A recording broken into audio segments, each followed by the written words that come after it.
Hidup kamu itu ditentukan oleh pikiran kamu. Orang yang hebat itu biasanya bisa mengontrol pikiran mereka dengan baik. Dan menurut saya ini adalah salah satu kemampuan yang nggak butuh modal ya. Jadi kalau misalnya kamu dari keluarga yang bukan privilege, keluarga yang miskin, ataupun hidupmu susah, paling nggak ini satu hal yang kamu bisa lakukan terlebih dahulu, yaitu membetulkan pikiran kamu. Nah di video ini, saya akan ngomongin tentang 6 hal yang kamu bisa perhatikan dari sisi pikiran kamu. Dan saya yakin ini kalau misalnya kamu bisa implementasikan, ini akan bisa merubah hidup kamu.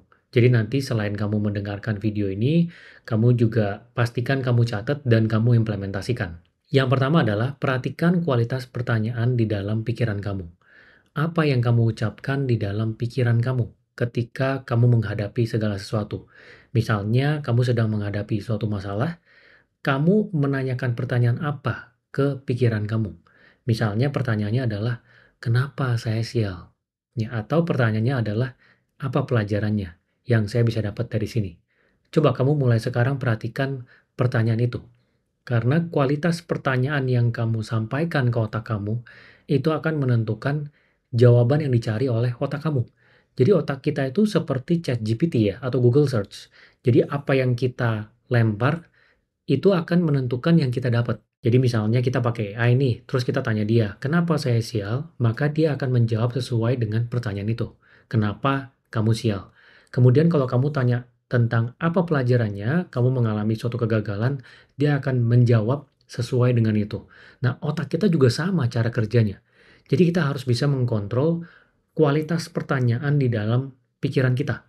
Nah, ini adalah contoh-contoh dari pertanyaan emas. Misalnya yang pertama, apa hal terbaik yang bisa dilakukan hari ini?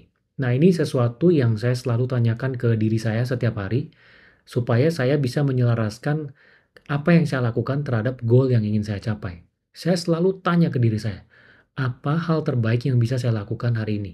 Biasanya pagi-pagi tuh. Kemudian ketika malam sebelum tidur, saya akan refleksikan, yang tadi sudah saya lakukan, apa yang bisa saya koreksi? Contoh lagi pertanyaan emas itu misalnya, apa pelajaran dari kegagalan saya? Jadi kalau misalnya kamu ada mengalami suatu kegagalan, kamu tanya, pelajarannya apa nih yang berharga dari kegagalan ini? Supaya nanti ke depannya tidak mengulang kesalahan yang sama. Kemudian contoh lagi adalah apa yang 100% bisa dikontrol. Nah ini kan sesuatu yang saya selalu bahas ya. Kalau misalnya kita menghadapi suatu masalah, kita fokus pada apa yang bisa dikontrol. Kita nggak usah peduli sama yang nggak bisa dikontrol. Makanya tanyakan pertanyaan ini. Apa yang 100% kita bisa kontrol? Supaya kita bisa fokus pikiran kita ke sana. Sebenarnya pertanyaan-pertanyaan emas ini kamu sendiri yang tahu ya sejalan dengan kamu hidup. Nanti kamu coba refleksi saja. Kamu menanyakan pertanyaan yang gimana pada diri kamu. Dan kamu harus pastikan yang sering ditanyakan adalah pertanyaan-pertanyaan yang emas. Pertanyaan-pertanyaan yang membangun diri kamu. Kemudian yang kedua, terkait dengan pikiran yang perlu kamu perhatikan adalah kata-kata yang dipikirkan secara berulang. Ya, jadi di dalam pikiran kita itu kan ada bisikan-bisikan ya setiap saat, suara di dalam pikiran kita. Nah, itu kamu perhatikan, kata-kata apa yang kamu ulang-ulang di dalam pikiran kamu. Karena segala sesuatu yang diulang-ulang itu bisa menjadi kenyataan, walaupun itu adalah sesuatu yang salah. Jadi ini terkait dengan propaganda ya, kalau misalnya kamu tahu propaganda itu kan cara kerjanya, dia ngomong sesuatu yang belum tentu benar, tapi dia ngomongnya berulang-ulang lewat semua media, lewat semua orang. Yang dimana akhirnya semua orang itu percaya bahwa itu adalah suatu kebenaran. Misalnya, ada satu vaksin yang awalnya ini sebenarnya bagus, tapi ada satu orang dia bilang vaksin ini bikin kanker. Terus dia sebar lewat media, dia ngomong berulang-ulang. Dia ketika pergi ke universitas, kasih pelajaran, dia ngomong vaksin itu bikin kanker. Yang tadinya orang nggak percaya bahwa itu adalah kenyataan, lama-lama jadi percaya kalau itu adalah kenyataan. Karena sesuatu yang salah tersebut diulang-ulang. Contoh lain lagi misalnya ngomong bahwa, oh susu itu bikin pintar anak loh. Padahal yang bikin pintar anak itu ada banyak sekali faktor. Tapi dia bilang susu ini satu-satunya yang bikin anak jadi pintar. Kalau nggak minum susu anak pasti bego. Dia ulang-ulang terus lewat semua media dan lewat banyak orang dan akhirnya banyak orang percaya. Nah, ini adalah sebagai contoh aja ya. Contohnya bagaimana suatu yang salah itu kalau diulang-ulang bisa menjadi kenyataan. Nah, kok otak kita juga sama cara kerjanya. Jadi kalau kamu ulang-ulang kata-kata tertentu di dalam otak kamu, dia bisa menganggap itu adalah suatu kebenaran. Maka kamu harus hati-hati. Ya misalnya Kan ada tuh orang yang dia kalau misalnya ada apa-apa dia selalu bilang diri dia tuh sampah. "Ah, gua sampah nih, ah, gua sial." Diulang-ulang terus, nggak cuma dia ngomong ke temennya, dia juga ngomong ke dirinya dia sendiri, di dalam kepalanya dia, di dalam pikirannya dia. Nah, ini hati-hati. Ya, jadi kamu harus rubah kata-katanya adalah kata-kata yang membangun, kata-kata yang sangat positif. Contohnya adalah misalnya, "Saya adalah yang paling hebat.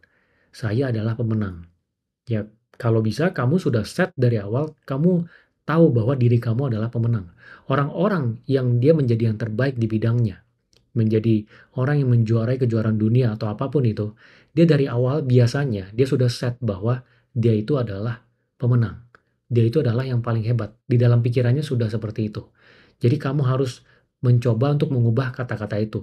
Memang untuk melakukan ini tuh lebih mudah pada orang-orang yang memang sudah ada pencapaian dalam hidup. Misalnya pernah ranking 1 pada saat masih kecil, pernah menang olimpiade, pernah membangun bisnis berhasil, ya pernah dapat promosi di kantor. Jadi pernah melakukan sesuatu dengan baik, berhasil, baru dia bisa menciptakan kata-kata itu di dalam pikirannya. Tapi walaupun kamu belum ada pencapaian di dalam hidup kamu, ya kamu harus berusaha untuk mengucapkan ini terus-menerus. Sampai kamu berasa bahwa kamu memang yang terhebat. Kamu memang adalah orang yang akan bisa memenangkan yang sedang kamu lakukan nih. Entah itu kamu lagi ikut kompetisi, entah kamu sedang ingin menguasai suatu bidang, atau sedang menjalankan bisnis, kamu ulang-ulang terus.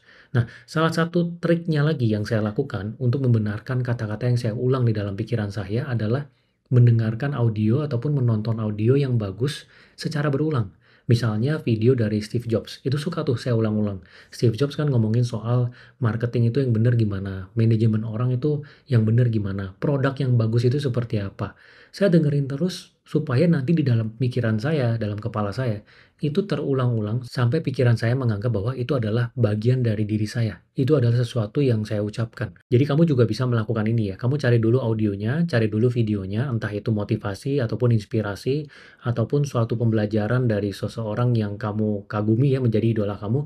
Kamu ulang-ulang terus supaya kata-kata itu menjadi kata-kata yang kamu ulang di dalam pikiran kamu. Nah, sebelum lanjut ke bagian selanjutnya, saya ingin info dikit bagi kalian yang mau belajar bisnis ataupun memperdalam ilmu bisnis, bisa coba cek aplikasi yang sedang saya bangun, namanya aplikasi Growin. Jadi di dalamnya ini ada ilmu bisnis dari berbagai bidang. Ini semuanya dari praktisi dan sudah dikurasi dalam bentuk short video. Semuanya benar-benar yang penting-penting aja. Ya, jadi ini adalah kumpulan dari semua webinar yang ada di luar, yang pernah dibawakan oleh semua praktisi, kita masukkan ke dalam satu modul, dan semuanya benar-benar yang ringkasannya, yang benar-benar pentingnya aja. Jadi, kamu benar-benar irit waktu. Dan ini ada bootcamp yang distruktur dari nol juga sampai bisa di berbagai bidang. Dari legalitas, konten kreator, online shop, ekspor, sampai dengan impor. Nanti kamu coba cek aja, aplikasinya di-download dulu, lihat-lihat dulu. Nanti kalau misalnya dirasa cocok, kamu bisa menjadi member dan belajar di sana. Jadi, kamu nggak usah habis waktu lagi ya, cari-cari di luar ilmu apa yang harus dipelajari terkait dengan bisnis, tapi cukup belajar di sini, satu untuk semua. Sekarang kita lanjut terkait dengan apa yang harus kamu perhatikan pada pikiran kamu. Yang ketiga itu adalah terkait simulasi pikiran. Nah, kamu harus tahu bahwa tubuh kita ini nggak bisa membedakan antara pikiran nyata dan imajinasi. Jadi yang benar-benar terjadi dengan apa yang ada di dalam kepala, itu nggak bisa dibedain. Tubuh kita bisa menganggap yang terjadi di dalam kepala kita ini adalah sesuatu yang nyata. Ini pernah dilakukan penelitian ya di tahun 1967 oleh seseorang yang namanya Richardson. Jadi dia lakukan penelitian terhadap aktivitas golf. Jadi ada 3 kelompok orang, satu orang itu latih beneran main golf secara intens, kemudian satu kelompok orang lagi dia latihannya di dalam otak, jadi dia cuma bayangin doang latihan golf ya, dia punya swing seperti apa, pukulnya seperti apa, dan yang satunya lagi orang yang nggak latihan sama sekali. Dan setelah dilihat ternyata orang yang melakukan simulasi di dalam otaknya, dia punya peningkatan secara signifikan juga. Walaupun tidak seperti orang yang melakukannya secara nyata, tapi dia juga mengalami peningkatan yang signifikan dari kemampuannya. Nah, jadi ini bisa kamu gunakan untuk mempertajam kemampuan kamu juga. Jadi misalnya, kamu akan melakukan public speaking, ngomong di depan banyak orang di kantor. Jadi sebelum melakukan hal itu, kamu bayangin dulu, kamu sudah melakukan itu dengan baik. Kalau bisa dibayanginnya berulang-ulang. Kayak misalnya saya dulu pernah ikut kompetisi untuk public speaking ya, pas di luar negeri, saya juga melakukan itu. Jadi 1 minggu sebelumnya, 6 hari sebelumnya, 5 hari sebelumnya, 4 hari sebelumnya, saya ulang-ulang terus di dalam kepala saya bahwa saya melakukannya dengan sangat baik. Itu bayangnya sampai benar-benar jelas. Tujuannya apa? Ya supaya saya lancar pada saat melakukannya. Jadi ini satu trik ya, yang nggak banyak orang lakukan, tapi menurut saya ini penting sekali. Jadi kalau misalnya kamu mau melakukan interview, kamu grogi, kamu lakukan ini. Atau misalnya kamu ingin negosiasi bisnis, ya kamu lakukan ini dulu dalam kepala kamu dulu, bayangin berhasil dijalankan, kamu negosiasinya dengan baik, supaya nanti pada saat melakukan, performa kamu tuh meningkat secara signifikan. Ya sama seperti yang tadi saya jelaskan di dalam penelitian yang pernah dilakukan sebelumnya. Kemudian hal selanjutnya yang harus kamu perhatikan terkait dengan pikiran adalah kondisi pikiran. Nah, terkait dengan ini ada satu sebutan namanya psikosomatis. Jadi kondisi pikiran itu mempengaruhi tubuh. Mungkin kamu juga pernah ya ketemu orang yang mungkin orang tua ya, dia olahraga setiap hari, dia makannya sehat, nggak pernah kelihatan dia ini bakal sakit gitu. Karena hidupnya itu terlihat ya sehat-sehat aja, tapi ternyata dia tiba-tiba jatuh sakit. Dan ternyata setelah kamu gali, oh ternyata ini dari pikirannya dia, banyak pikiran. Atau misalnya dia menjalankan bisnis, bisnisnya tiba-tiba ada banyak masalah. Dia stres dan tiba-tiba dia sakit. Kenapa? Ya karena pikiran mempengaruhi tubuh. Jadi walaupun kamu hidupnya secara kegiatan sehat, tapi pikirannya kamu stres, ya secara kondisi pikiran nggak sehat, itu tubuhnya bisa ikut sakit. Kalau misalnya kamu takut, badan kamu ikut cemas. Kalau kamu stres, badan kamu ikut stres juga. Nah jadi kamu harus bisa cari cara gimana supaya kondisi pikiran kamu itu bisa kamu kontrol. Kalau saya, cara kontrolnya saya meditasi secara rutin untuk pernapasan. Ini saya sudah sampaikan berulang-ulang ya, jadi saya fokus ke pernapasan setiap hari 15 menit, cuma tutup mata, tarik nafas, buang nafas, benar-benar fokusnya di pernapasan. Kemudian olahraga, saya juga jalan dan lari ya setiap 2 hari ataupun 3 hari. Kemudian saya juga bersantai, jadi bersantainya kadang main game, kadang nonton film. Nah, jadi bersantai ini sesuatu yang memang dibutuhkan, tapi harus ditakar. Ya, jadi kalau misalnya kamu bersantainya adalah main game, ya main game. Tapi jangan sampai main game itu benar-benar melebihi takaran kamu. Kamu misalnya oke mau santai 1 jam, tapi kamu main game sampai 5 jam. Tiap hari waktunya habis main game doang. Ya itu udah salah. Kamu harus takar. Memang waktunya untuk santai. Supaya apa? Supaya menjaga kondisi pikiran kamu. Memang setiap orang beda-beda. Ada orang yang dia jaga kondisi pikirannya mungkin harus pergi jalan-jalan, harus pergi shopping. Itu cuman kamu yang tahu. Tapi ketika kamu sudah tahu, ya kamu harus ingat, kamu harus alokasikan waktu supaya kamu bisa jaga kondisi pikiran kamu itu stresnya bisa terkontrol. Kemudian hal selanjutnya terkait dengan pikiran yang harus kamu perhatikan adalah cara pandang pikiran. Jadi dua orang dalam situasi yang sama itu terkadang bisa merasakan hal yang berbeda karena dia punya cara pandang yang berbeda. Jadi ini penting banget ya, kamu harus paham ini ya, kamu harus selalu sadar tentang ini. Kalau kamu cara pandangnya beda, reaksi kamu, apa yang terjadi pada kamu itu bisa berbeda. Misalnya, ada orang hina kamu bego, teman kamu nih, dia teman baik, tapi ada suatu ketika di depan banyak orang dia bilang, "Kamu bego." "Wah, bego lu beginian aja nggak bisa." Kalau kamu adalah orang yang nggak mikir panjang, kamu akan langsung marah, akan langsung serang balik. Tapi kalau cara pandang kamu ubah, kamu akan berbeda. Kamu bisa lihat, "Oh, oke orangnya kayak begini, berarti dia ini sebenarnya bukan teman gua nih. Berarti ini bukan tipe orang yang harus gua lama banyak berinteraksi. Gua harusnya menghindari orang yang kayak gini." Dijadikan pembelajaran. Ketika cara pandangnya kamu berubah, maka yang kamu lakukan juga akan berubah. Ini penting sekali. Misalnya ada orang yang hianatin kamu pada saat berbisnis bareng. Oke, dia hianatin kamu. Kan kamu juga nggak bisa ngapa-ngapain, dia udah hianatin kamu. Cara pandangnya adalah, oke ini adalah pembelajaran di mana nanti kalau ada bisnis lagi yang lebih besar, berarti cara filter orang tuh seperti ini. Untung di bisnis yang kecil ini udah ketemu nih orang yang berkhianat. Dan kita tahu dia bukan teman kita, yang tadinya kita kira dia teman baik, misalnya. Jadi cara pandang kamu nih harus kamu kontrol. Jangan sampai kamu gak memperhatikan cara pandang dan selalu reaktif terhadap apa yang terjadi pada kamu. Ini ada satu cerita yang saya mau ceritakan, mungkin kamu pernah dengar juga ya, ini tentang seorang petani tua yang dia punya seorang anak dan seekor kuda. Ada suatu hari kudanya kabur dari kandangnya. Terus tetangganya ngomong, "Wah, sial ya." Terus si petaninya bilang, "Belum tentu." Terus di hari selanjutnya kudanya kembali, dia bawa kuda liar lain. Banyak banget kuda yang lain datang. Terus tetangganya bilang, "Wah, beruntung banget." Terus petaninya bilang, "Belum tentu." Terus di hari selanjutnya lagi, anaknya jatuh pada saat menunggang kuda liar. Jadi awalnya kan ada kuda yang beneran dia punya, dia bawa kuda liar datang kan. Anaknya naik kuda liar itu dan jatuh kakinya patah. Tetangganya bilang, "Wah, sial ya." Terus petani itu bilang, "Belum tentu."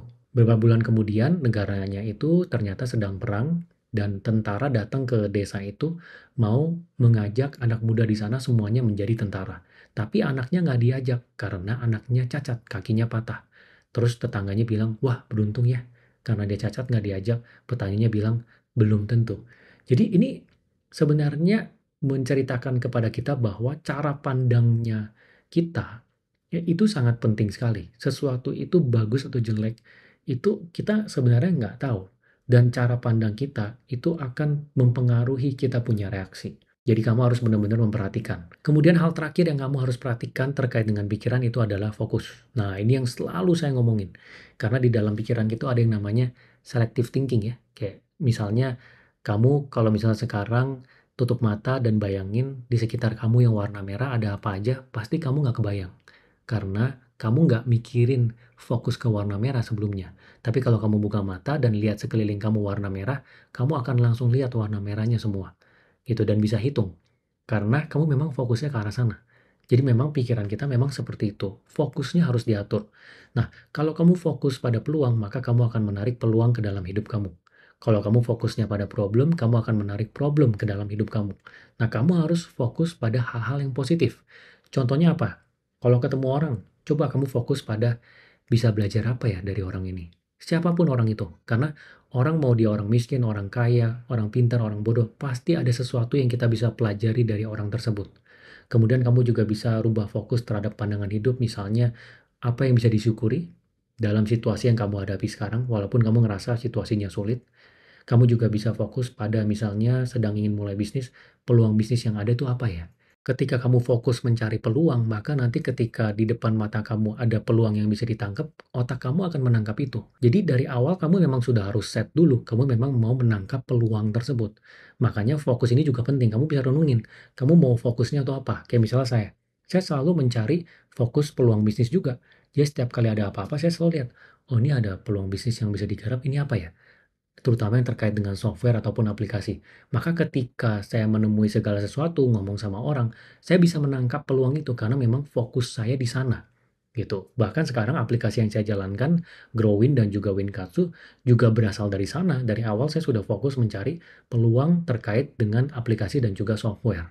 Nah, kira-kira ini adalah 6 hal terkait dengan pikiran yang bisa bantu kamu mengkoreksi diri kamu. Ya, jadi saya harap kamu benar-benar mencatat dan juga mengimplementasikan ini, karena ini sesuatu yang nggak butuh modal, dan kalau kamu bisa benar-benar mengkontrol pikiran kamu, hidup kamu akan berubah banyak. Jadi kamu coba, kalau misalnya kurang jelas, dengerin ulang, kamu catat, dan implementasikan di dalam hidup kamu. Semoga berguna ya.